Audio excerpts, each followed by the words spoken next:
Шановні колеги, будемо Dear colleagues, we continue our working day and I invite to the microphone Colonel Oleksandr Motuzyanyk, official spokesperson of the Ministry of Defense. Dear friends, good afternoon. Please listen to the latest information for the last 24 hours from the ATO area. During the last 24 days, the number of shellings from our enemies sharply dropped. Nevertheless, the militants decided to concentrate fire at the several points along the contact line using a wide spectrum of weaponry, including artillery, mortars, and tanks. That is, despite a smaller number of shellings, we cannot say that there is a de-escalation. The militants continue to violate Minsk agreements and open fire over Ukrainian positions. Now, in more details, near Lugansk, it was quiet. There were no provocations from the enemy's side. Despite that, the militants opened a fire in traditional hot points alongside the around Donetsk, near Donetsk airport, Lugansk, and Olevka. At daytime, they used small arms and armored vehicles near Avdiivka and Novhorodsk, but at nighttime, they used heavy weaponry.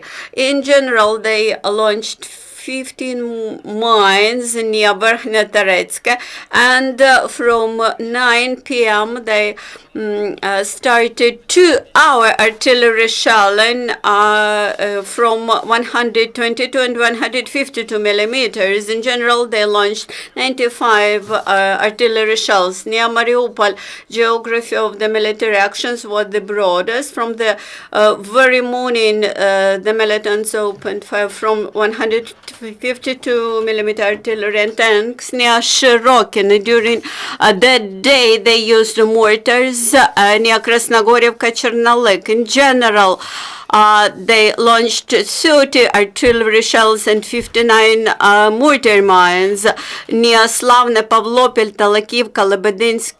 The provocations were registered from light arms, from small arms, and near Novotoretsk, the sniper worked. Ukrainian servicemen registered 7 flights of drones alongside the contact line.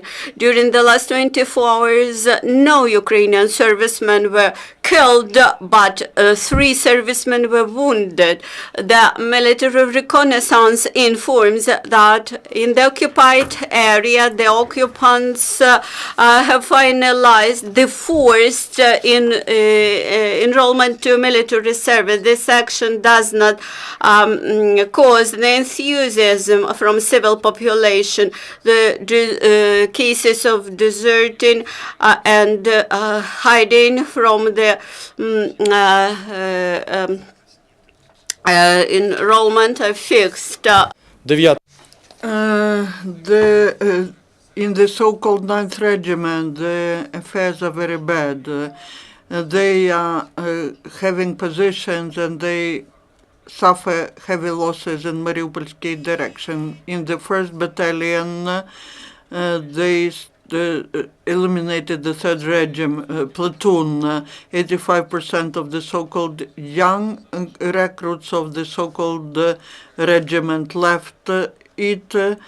The other militants stayed there. 5 days ago, they stole the cable of communication, Russian occupational forces, also because of the bad preparation and alcoholism at the front line. The enemy has suffers heavy losses of non-military nature. 5 days ago, near Donetsk airport, the militants of the so-called 100th Brigade of the enemy violated the rules of operation of 120mm mortar. In the result of that, 3 occupants were killed, 5 received wounds. 6 days ago, the commander of the platoon shot his subordinate because he did not execute the order.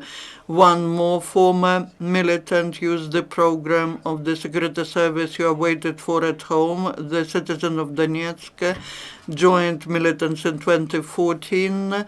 He was servicing at the checkpoint at the highway Kiev-Dovzhansky. Then he left his allies and decided to go back to peaceful territories.